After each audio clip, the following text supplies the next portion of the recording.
warahmatullahi wabarakatuh. Maaf Bapak, Ibu, hari ini saya mengganggu jamnya sebentar karena ini ada pengimbasan dari guru penggerak angkatan 11. Saya di sini bukannya sekedar memberikan Bapak Ibu pengimbasan, yaitu tugas kami yang harus kami selesaikan dalam pendidikan CGP ini selama 6 bulan. Nah, sekarang saya akan memulai. Di sini saya ada pantun terlebih dahulu. Rasanya enak makan opor, dibawa ibu pergi ke kantor. Guru penggerak adalah pelopor, bergerak bersama menjadi inisiator. Inilah yang saya jalani sekarang. Sebelum kita memulai, saya ada breaking untuk Bapak Ibu karena ini menjelang siang, sepertinya ngantuk. Boleh dimulai Bapak Ibu? Ini satu, sorry.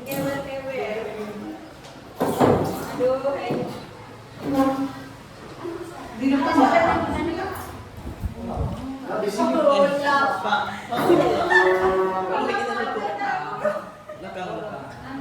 Belakang sebelah. Dah. Alamak.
Terima kasih Bapak Ibu. Setelah terkewek-kewek, mungkin agak refresh sedikit.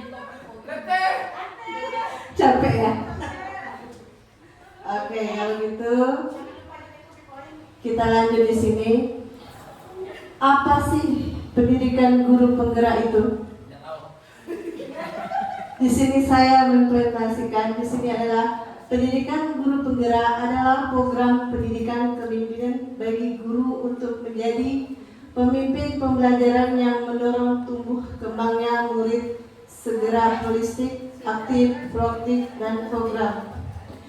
Ini meliputi pelatihan daring lokal karya kami yang ke-7 kali pertemuan, konferensi dan pendampingan selama 6 bulan bagi calon guru penggerak. Ada 3 modul yang dipelajari. Dalam setiap modul ada 4 sub, dan setiap submodul ada konferensi dengan teman-teman sekelompok bersama fasilitator dan pengajar praktik. Kegiatannya melebihi bersifat pada diskusi, kelompok, prestasi, dan refleksi. Itulah yang kami jalani selama ini, selama 6 bulan.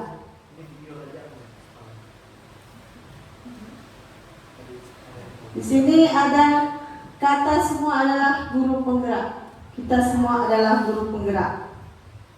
Duduk ya Bapak Ibu ini. Rasa saya ini tak sehat, rasa pusing. Di sini kita semua adalah guru penggerak karena kita selalu aktif dalam mendorong tumbuh kembang murid secara holistik, aktif, proaktif, dan pengembangan pendidikan lainnya untuk menerapkan pembelajaran yang berpusat pada murid menjadi teladan dan agen perubahan demi pewujudan profil Pancasila. Di sini menurut Ki Hajar Dewantara, membedakan kata pendidikan dan pengajaran dalam memahami arti dan tujuan pendidikan. Menurut KHD, mengajarkan adalah bagian dari pendidikan. Pengajaran merupakan proses pendidikan dalam memberikan ilmu atau berfaedah untuk kecakapan hidup anak secara lahir dan batin. Maksudnya pengajaran dan pendidikan yang berguna untuk kehidupan bersama ialah memerdekakan manusia sebagai bagian dari persatuan rakyat. Nah, di sini saya ada gambar. Gambar apakah Bapak Ibu? Di sini saya kalian lihat gambar apa yang ada di pikiran kalian? Shanghai. Shanghai. Gunung es. Di sini adalah terus konsekuensi logis dari diagram yang saya buat adalah gunung es pada peran sebagai guru adalah transformasi pendidikan. Fenomenanya gunung es ini seringkali menjadi analogi yang relevan untuk membahas berbagai aspek kehidupan. Salah satunya tentang transformasi pendidikan. Transformasi pendidikan dari masa ke masa selalu tersendiri untuk menyelesaikan masalah dengan pembiasaan-pembiasaan yang berulang-ulang sehingga menjadi budaya positif. Dengan demikian profil Pancasila yang dapat diwujudkan. Salah satunya yang perlu dipelajari oleh guru adalah diagram identitas gunung es yang pertama kali dikenali oleh para psikolog Jabar Masagi adalah penguatan karakter peserta didik. Apa yang disebut diagram identitas gunung es adalah metode atau cara bagaimana karakter seseorang bisa tumbuh. Diagram identitas gunung es ini mengadopsi teori gunung es, yakni apa yang terlihat di permukaan tidak menunjukkan sebesar apa yang tersembunyi di dalam laut. Dengan diagram identitas gunung es ini, guru wajib menganalisis sifat dan sikap siswa tidak hanya terlihat dari permukaan saja. Jadi kita sebagai guru harus menggali minat dari peserta didik kita. Sini saya akan menjelaskan beberapa konsep utama budaya positif. Yang pertama, pembelajaran dengan paradigma baru, yaitu pembelajaran dengan paradigma baru merupakan pembelajaran yang dirancang berdasarkan prinsip pembelajaran berdiferensi sehingga para peserta didik belajar sesuai dengan kebutuhan berdasarkan tahap pengembangan sesuai dengan teori psikolog modern dengan mewujudkan profil Pancasila. Di sini kita tahu bahwa profil Pancasila kita yaitu yang pertama beriman dan bertakwa, mandiri, bernalar kritis, kreatif, bergotong royong, dan berkebinekaan global. Yang kedua, materi pemahaman budaya positif yaitu apakah makna budaya positif. Di sini apa yang contoh penerapan budaya positif yang telah biasa kita lakukan di sekolah, yaitu budaya positif, nilai-nilai kebiasaan di sekolah yang berpihak pada peserta didik akan mereka dapat kembangkan menjadi pribadi yang kritis, penuh hormat dan bertanggung jawab. Di sini saya menerapkan budaya positif di sekolah yaitu yang pertama berpakaian seragam lengkap setiap hari Senin. Yang kedua, setiap pagi guru dan siswa bersalaman ketika memasuki gerbang sekolah. Ketika terdengar kata disiplin, apa yang terbayang di benak Anda, Bapak Ibu? Disiplin. Biasa itu kata disiplin, apa yang terlintas di dalam pikiran Anda? Di sini saya menyematkan di sini apakah makna disiplin. Disiplin di sini berasal dari bahasa Latin yaitu disiplin yang artinya belajar. Makna asal dari kata berkonotasi dengan disiplin diri dari murid-murid Socrates dan Plato. Disiplin di sini membuat orang mengenali potensinya menuju ke sebuah tujuan apa yang dia hargai. Namun dalam budaya kita, makna kata disiplin telah berubah menjadi suatu yang dilakukan seseorang pada orang lain untuk mendapatkan kepatuhan.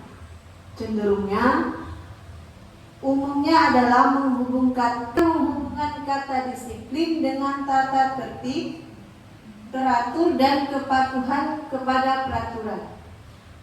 Kata disiplin juga sering dihubungkan dengan hukuman. Apakah itu berbeda?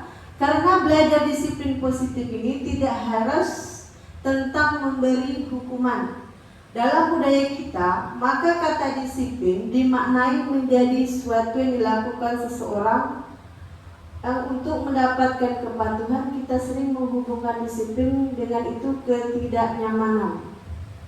Di sini makna disiplin positif. Menurut KHD ataupun Diani Gosen, di mana kedua pakar pendidikan menggantikan disiplin sebagai bentuk kontrol diri, yaitu belajar untuk kontrol diri agar dapat mencapai tujuan mulia. Tujuan mulia di sini mengacu pada nilai-nilai atau prinsip mulia yang dianut seseorang. Kita memakan nilai-nilai tersebut sebagai nilai-nilai kebajikan yang universal. Sini saya hitungkan 5 kebutuhan dasar manusia. Kebutuhan dasar manusia, suatu yang kita lakukan untuk mendapatkan apa yang kita inginkan. Seluruh tindakan yang kita lakukan memiliki tujuan tertentu, dan kita semua terbaik yang kita lakukan adalah dalam rangka agar kebutuhan dasar kita terpenuhi dengan baik. Yang pertama di sini, penguasaan, kesenangan, kebebasan, kasih sayang yang diterima. Motivasi perilaku manusia. Motivasi merupakan dorongan yang dimiliki seseorang individu yang dapat merangsang untuk melakukan tindakan atau sesuatu yang menjadi dasar atau alasan seorang guru berperilaku atau mencapai tujuan tertentu untuk menghindari ketidaknyamanan atau hukuman. Motivasi mendorong dimiliki seseorang individu itu dapat merangsang, dapat melakukan setidak atau menjadikan dasar alasan untuk berperilaku mencapai tujuan tertentu. Yang pertama tadi menghindari ketidaknyamanan atau hukuman. Yang kedua untuk mendapatkan imbalan atau penghargaan dari orang lain. Yang ketiga untuk menjadikan orang mereka inginkan dan menghargai diri sendiri dengan nilai-nilai yang mereka percaya. Sini ada lagi hukuman. Untuk menghindari ketidaknyamanan atau hukuman. Untuk menghindari ketidaknyamanan atau hukum ini adalah tingkat rendah dari motivasi perilaku manusia. Biasanya orang motivasi perilaku untuk menghindari hukuman, ketidaknyamanan atau bertanya apa yang akan terjadi apabila saya tidak melakukannya. Sebenarnya mereka sedang menghindari permasalahan yang mungkin muncul berpengaruh pada mereka secara fisik, psikologis maupun tidak terpenuhi kebutuhan mereka. Bila mereka tidak melakukan tindakan tersebut, motivasi ini bersifat eksternal. Untuk mendapatkan imbalan atau penghargaan dari orang lain, salah satu tingkat di atas motivasi yang pertama di sini orang berperilaku untuk mendapatkan imbalan atau penghargaan dari orang lain. Orang dengan motivasi akan bertanya, apakah saya dapat apabila saya melakukannya? Mereka melakukan sebuah tindakan untuk mendapat pujian dari orang lain menurut mereka. Pentingnya mereka letakkan dalam dunia berkualitas mereka. Mereka juga melakukan sesuatu untuk mendapatkan hadiah, pengakuan atau imbalan. Motivasi juga bersifat eksternal. Di sini untuk menjadi orang menjadi ingin menghargai diri sendiri dengan nilai-nilai yang mereka percaya. Dengan orang dengan motivasi ini akan bertanya, apakah menjadi orang seperti apabila saya melakukannya? Mereka melakukan suatu nilai-nilai mereka yang dihargai dan mereka melakukan karena mereka ingin menjadi orang yang melakukan nilai-nilai tersebut. Ini adalah motivasi agar membuat seseorang bisa disiplin positif karena motivasinya berperilaku bersifat internal dan bukan eksternal. Di sini ada hukuman, konsekuensi, dan restitusi. Yang pertama, identitas gagal di sini adalah hukuman. Hukuman itu korban mendapatkan keadilan. Konsekuensinya korban bisa diabaikan. Restitusinya korban mendapatkan ganti. Terus hukuman murid atau anak yang tersakiti. Murid atau anak dibuat tidak nyaman. Restitusinya murid adalah mendapat penguatan. Terus hukuman sistem tidak akan berjalan bila murid tidak takut. Konsekuensinya memberikan monitoring dan supervisi terus-menerus dari guru. Restitusinya murid belajar bertanggung jawab untuk berperilaku. Hukuman peraturan adalah di situ konsekuensinya apa peraturannya maupun kamu melakukan, terima kasih. Terus restitusinya apa yang kamu yakin, apa yang bisa kamu lakukan untuk memperbaiki masalah ini.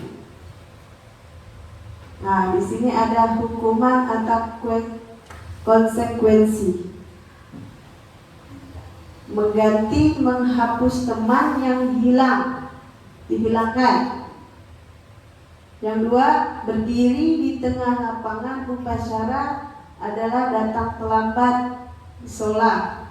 Yang ketiga, merapikan sapu dan alat pel yang jatuh karena tersenggol saat berlari di jam istirahat. Yang keempat, mencatat 200 kali kalimat saya minta maaf karena berkelahi dengan teman. Yang kelima, membersihkan WC sekolah karena tidak mengumpulkan tugas. Di sini yang pertama itu termasuk apa Bapak Ibu? Menggantikan, menghapus, dan dihilangkan. Konsekuensi. Yang kedua, berdiri di tengah lapangan. Hukuman. Yang ketiga, merapikan sapu dan alat pel. Konsekuensi. Yang keempat, hukuman. Yang kelima, membersihkan WC. Hukuman. Oke, kita lihat ya. Oh ya, betul. Di sini yang satu konsekuensi, yang 3, 2, 4, 5 itu adalah hukuman. Nah, di sini ada posisi kontrol bagi guru. Yang pertama, penghukum, pembuat rasa bersalah. Yang ketiga, teman. Yang keempat, pemantau. Yang kelima, manajer.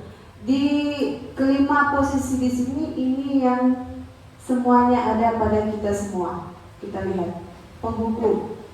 Seorang menghukum menggunakan hukuman fisik atau verbal untuk mengenali perilaku. Guru dengan sikap seperti ini cenderung percaya bahwa satu-satunya cara untuk memastikan keberhasilan pembelajaran adalah dengan cara mereka sendiri. Terus yang kedua, membuat rasa bersalah. Guru berperan sebagai pembuat rasa bersalah, akan membuat murid bersalah atas kesalahannya. Guru dapat melakukan hal dengan cara memberikan nasihat dengan membuat murid merenung kesalahan. Yang ketiga, posisi kontrol sebagai teman.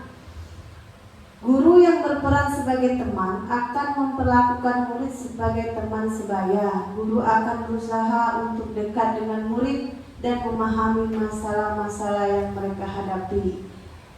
Terus yang keempat, posisi kontrol pemantau. Seorang pemantau adalah orang yang menjaga ketertiban dengan memberlakukan hukuman atau akibat. Guru dengan posisi ini cenderung melihat perilaku siswa dan menggunakan bukti-bukti tersebut untuk membuat keputusan tentang tindakan apa yang perlu diambil. Guru yang berperan sebagai pemantau biasanya di sini mencatat informasi tentang perilaku siswa untuk direferensi di masa depan.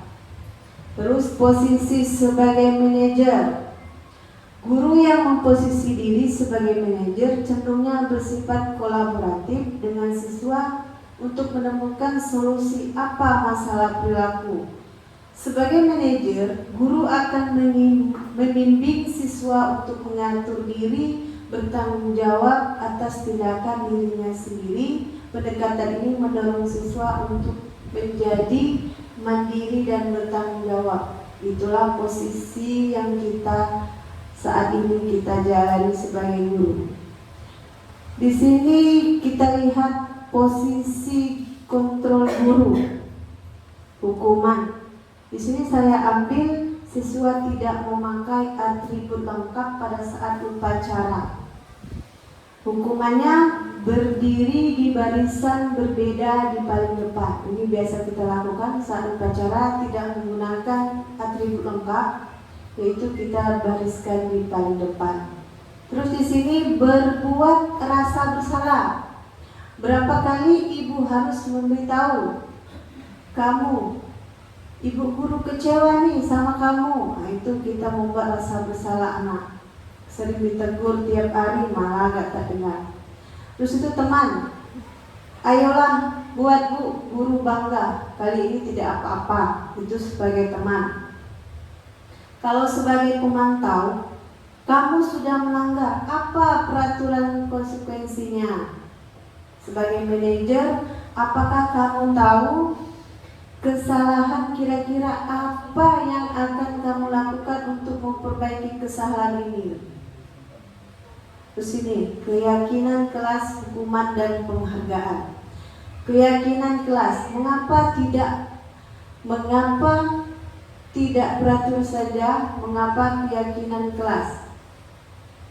Keyakinan kelas. Keyakinan kelas adalah nilai-nilai kebajikan atau prinsip-prinsip universal yang disepakati secara bersama, secara universal, lepas dari latar belakang suku, bahasa, dan lain. Pembentukan keyakinan kelas yaitu keyakinan kelas bersifat abstrak daripada peraturan yang merinci. Keyakinan kelas sebaiknya tidak terlalu banyak sehingga mudah diingat dan dipahami.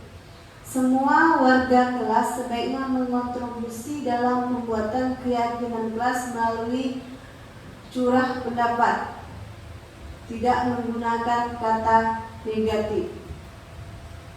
Di sini ada tahapan pembentukan keyakinan kelas atau sekolah. Saya rasa Bapak Ibu di sini sudah membuat keyakinan kelas masing-masing. Kalau di sini saya membuat keyakinan kelas, saya mempersilahkan warga sekolah untuk menyampaikan pendapat terkait peraturan yang perlu disepakati, mencatat semua masukan di papan tulis, terus menyusun keyakinan kelas. Tulis itu, jangan membuang sampah sembarangan. Terus meninjau kembali hasil diskusi secara bersama, meninjau kembali keyakinan sekolah, terus meninjau ulang persetujuan disepakati oleh sekolah, meletakkan keyakinan sekolah atau tempat mudah dilihat oleh semua warga sekolah. Ini saya buat di sini keyakinan kelas 5A. 5A di sini membuat keyakinan saling menghormati dan menghargai, bertanggung jawab, membudayakan 5S, menjaga kebersihan, menjaga keamanan, menolong teman. Keyakinan kelas. Selama kita membuat keyakinan kelas, terdapatlah nanti mendapatkan budaya positif yang ada di lingkungan positif, keyakinan kelas dan peraturan kelas. Hukuman bersifat tidak terancam atau tiba-tiba. Guru bersifat satu arah dari guru yang memberikannya, dan murid hanya menerima satu hukuman tanpa diskusi atau mengarahkan dari pihak guru baik sebelum atau sesudah. Pengaruh penghargaan jangka panjang dan jangka pendek. Penghargaan berlaku untuk mendapatkan seorang melakukan sesuatu dalam jangka waktu pendek. Jika kita menggunakan penghargaan lagi, maka orang tersebut akan menggantungkan dengan penghargaan diberikan serta dapat menghilangkan motivasi dalam diri. Jika mendapatkan penghargaan untuk mendapatkan suatu kebaikan, maka senantiasa berharap mendapatkan penghargaan itu lagi, dan itu pun tidak menjadi tindakan baik bagi kita. Jadi hati-hati dalam memberikan penghargaan kepada anak. Jangan sampai dalam penghargaan itu, oh ibu pilih kasih. Nah contohnya kalau ada yang pandai, ibu kasih ini ya, jangan ya yang pandai dikasih.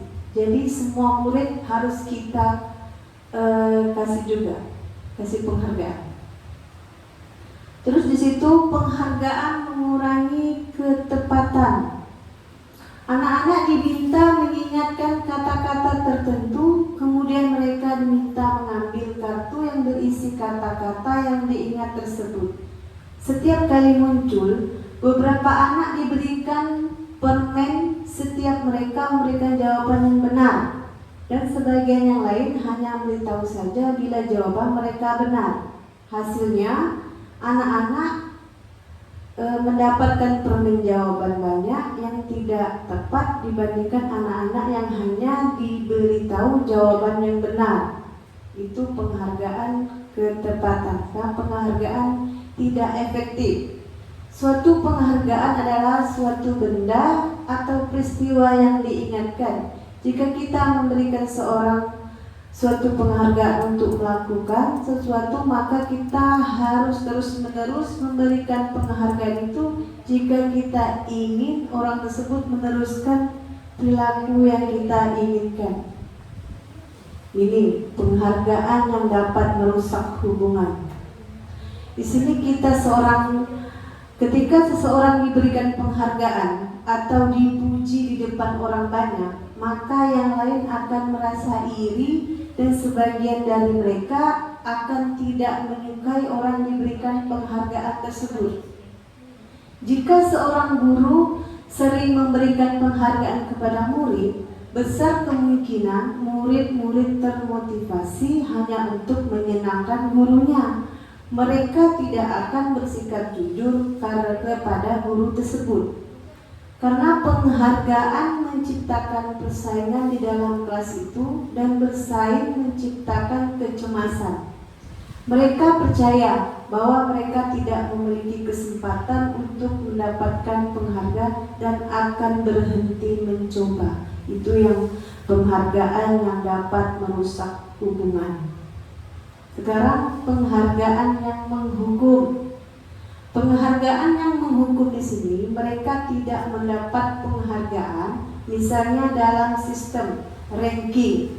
Mereka yang mendapat ranking kedua akan merasa dihukum. Penghargaan dan hukuman adalah hal yang sama karena keduanya mencoba mengendalikan perilaku seseorang, karena orang pada dasarnya tidak suka dikenali.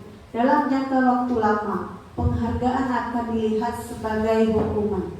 Jika suatu penghargaan diharapkan, namun Anda tidak mendapatkannya, Anda akan merasa dihukum. Itu penghargaan penghukum. Sekarang nilai-nilai kebajikan universal. Nilai-nilai kebajikan adalah sifat-sifat positif manusia yang merupakan tujuan mulia yang ingin dicapai setiap individu. Nilai-nilai tersebut bersifat universal dan lintas bahasa, suku bangsa, agama maupun latar belakang. Dengan mengaitkan nilai-nilai kebajikan yang diyakini seseorang, maka motivasi intrinsiknya akan terbangun sehingga menggerakkan motivasi dalam suatu dapat mencapai tujuan yang diinginkan. Nilai-nilai kebajikan yang dicapai oleh setiap anak Indonesia adalah kenal dengan profil pelajar Pancasila. Nah, sekarang lihat segitiga restitusi. Di sini restitusi. Tahapan segitiga restitusi itu menstabilkan identitas, validasi tindakan yang salah, dan meyakini dan menanyakan keyakinan.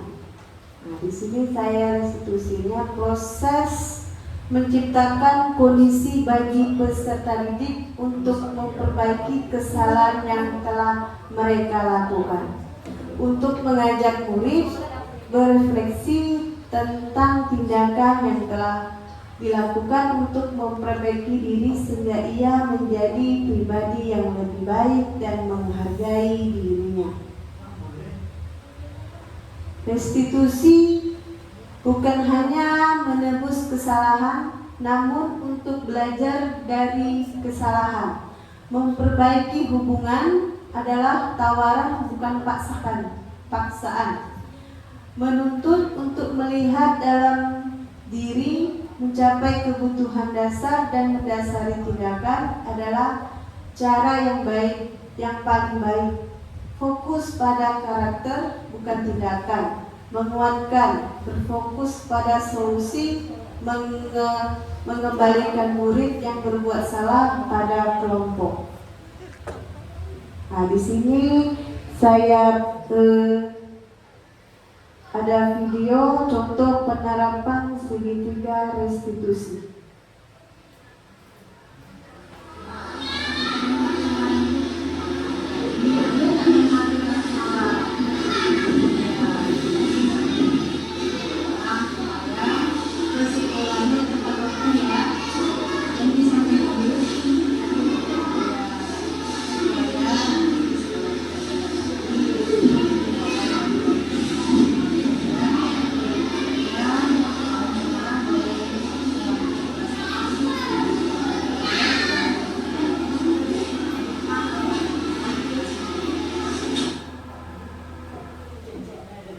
itulah contoh penyerapan segitiga institusi yang saya lakukan.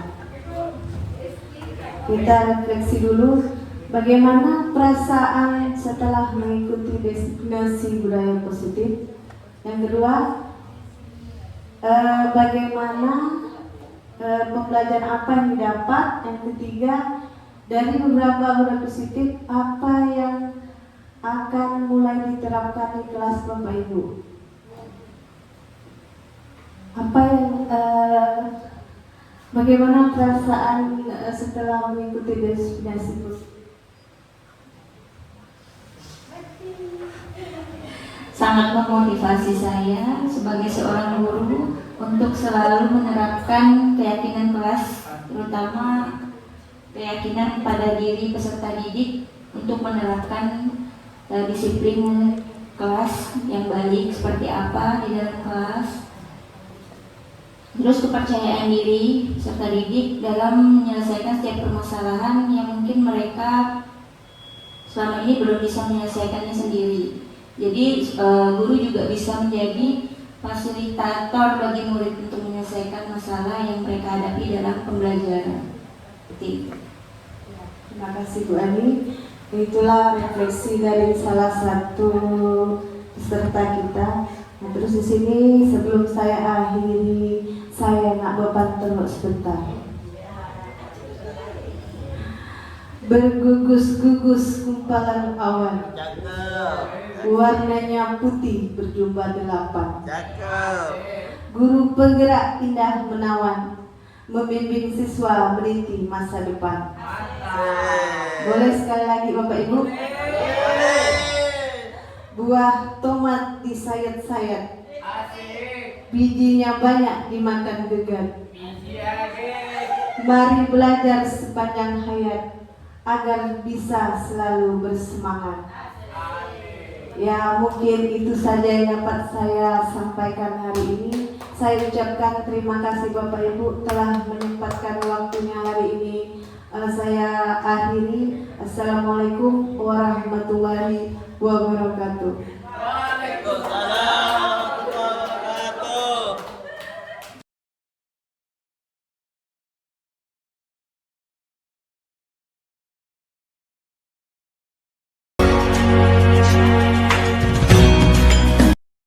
Mengapa Ibu panggil hari ini? Tahu nggak? Kenapa kita tidak masuk sekolah? Justru tidak tahu membaca, apa harus tetap semangat ya di sekolah ya. Lain kali jangan diulangi lagi tinggal waktunya. Bisa janji sama Ibu. Sekarang Papa harus rajin ke sekolah supaya bisa membaca. Itu nanti Papa kembali ke